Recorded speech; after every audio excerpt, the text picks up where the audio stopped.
Reels जो न करा दे। पति ने पत्नी को रील्स बनाने से रोका तो पत्नी घर छोड़कर ही फरार हो गई। साल भर पहले लव मैरिज की थी जमुई। इन दिनों में रील्स को लेकर आशिकी इस कदर बढ़ी कि लोगों के किसी भी हद तक चले जा रहे हैं। अब एक मामला जमुई से देख लीजिए, जहां रील्स की दीवानी पत्नी जो पति को ने मना किया तो पत्नी घर छोड़कर ही भाग गई। फरार हुई पत्नी लव मैरिज की थी। अब पति अपने पत्नी को ढूंढकर बेहाल है। 22 मई को तमन्ना परी हुई अपने बच्चे के साथ मंदिर में निकली थी और लेकिन अब घर वापस नहीं आई। अब पति जितेंद्र अपने पत्नी बच्चे की खोज में लगे हैं। मामला जमुई के गरवी थाना क्षेत्र का है। जितेंद्र 7 साल पहले तमन्ना परवीन से लव मैरिज की थी।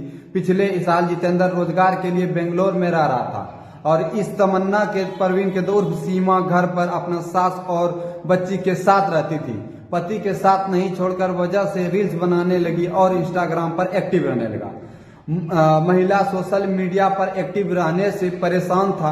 वो उसे बार बार मना करता था कि इसके कारण पति पत्नी में विवाद होने लगा। विवाद इतना बढ़ गया कि सीमा अपने 7 साल की बेटी के साथ मंदिर में पूजा करने के लिए गई और वहां से ही भाग गई। इसके बाद उसका मोबाइल भी स्विच ऑफ हो गया और पत्नी का मोबाइल बंद होने से पति जितेंद्र परेशान होकर 23 मई को बेंगलोर से घर आया, जिसके बाद अपने पत्नी और बच्चे की तलाश में जुटा। जितेंद्र ने बताया कि जमुई में पढ़ने के दौरान शहर के तमन्ना परवीन से उसकी मुलाकात हुई और उसके बाद वह दोनों अपने प्यार करने लगे।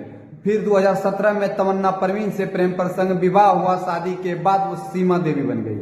लेकिन अब सीमा उर्फ तमन्ना की करतूत ने पति जितेंद्र को बड़ा झटका दिया है और आप देख सकते हैं किस प्रकार से वारदात को अंजाम दिया जाता है। ऐसे ऐसे पत्नी से, आप रील्स बनाने वाले पत्नी से अगर आप शादी किए हैं तो आप सतर्क हो जाइए। और आप देख रहे थे खबरों का सफर। आपको ये